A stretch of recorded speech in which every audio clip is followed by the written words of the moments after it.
బీహార్లో రాహుల్ ఓటర్ అధికార యాత్ర సందర్భంగా ప్రధాని మోదీ ఆయన తల్లిపై కాంగ్రెస్ నేతలు అవమానకరమైన వ్యాఖ్యలు చేశారని బీజేపీ నేతలు మండిపడుతున్నారు.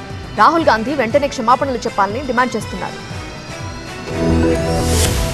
బీహార్లో రాహుల్ గాంధీ ఓటర్ అధికార యాత్ర ప్రధాని మోదీని దూషించే యాత్రగా మారిందని బీజేపీ నేతలు మండిపడుతున్నారు. యాత్ర సందర్భంగా కాంగ్రెస్ నేతలు ప్రధాని మోదీతో పాటు ఆయన తల్లిని దూషించారని ఆగ్రహం వ్యక్తం చేశారు. దీనిపై రాహుల్ గాంధీ క్షమాపణలు చెప్పాలని డిమాండ్ చేశారు కేంద్ర హోంశాఖ మంత్రి అమిత్ షా. ముజఫర్పూర్ సభలో ప్రధాని మోదీపై అనుచిత వ్యాఖ్యలు చేసిన కాంగ్రెస్ నేతలపై కేసు నమోదైంది. రాహుల్ గాంధీతో పాటు కాంగ్రెస్ నేతలు హద్దులు మీరి ప్రవర్తిస్తున్నారని మండిపడ్డారు. కాంగ్రెస్ నేతలకు తిట్టడం తప్ప ఏమీ తెలియదన్నారు. స్టేజ్పై ఇలాంటి దూషణలు కాంగ్రెస్ తీరుకు అద్దం పడుతున్నాయన్నారు. బీహార్ ఎన్నికల ప్రచారంలో నేతల మధ్య మాటల తూటాలు పేలుతున్నాయి. కాంగ్రెస్ నేతల మాటలు ప్రజాస్వామ్యాన్ని అపహాస్యం చేస్తున్నాయన్నారు అమిత్ షా. బీహార్లో ఓటమి భయంతో కాంగ్రెస్ నేతలు తిట్ల దండకం అందుకుంటున్నారని, రాజ్యాంగ హోదాలో ఉన్న వ్యక్తులను అవమానిస్తున్నారని ఆగ్రహం వ్యక్తం చేశారు. బీహార్లో ఈస్ట్ చంపారన్ జిల్లాలో రాహుల్ గాంధీ ఓటర్ అధికార యాత్ర కొనసాగుతోంది. ఓట్ల దొంగతనానికి వ్యతిరేకంగా తన పోరాటం కొనసాగుతుంది అన్నారు రాహుల్. గుజరాత్, మహారాష్ట్ర, మధ్యప్రదేశ్ లో దొంగ ఓట్లతో బీజేపీ అధికారంలోకి వచ్చిందన్నారు. కర్ణాటకలో ఓట్ల చోరీని సాక్ష్యాలతో తాను బయటపెట్టినట్లు చెప్పారు. బీజేపీ నేతలు రాహుల్ యాత్రను తీవ్రంగా తప్పుపడుతున్నారు.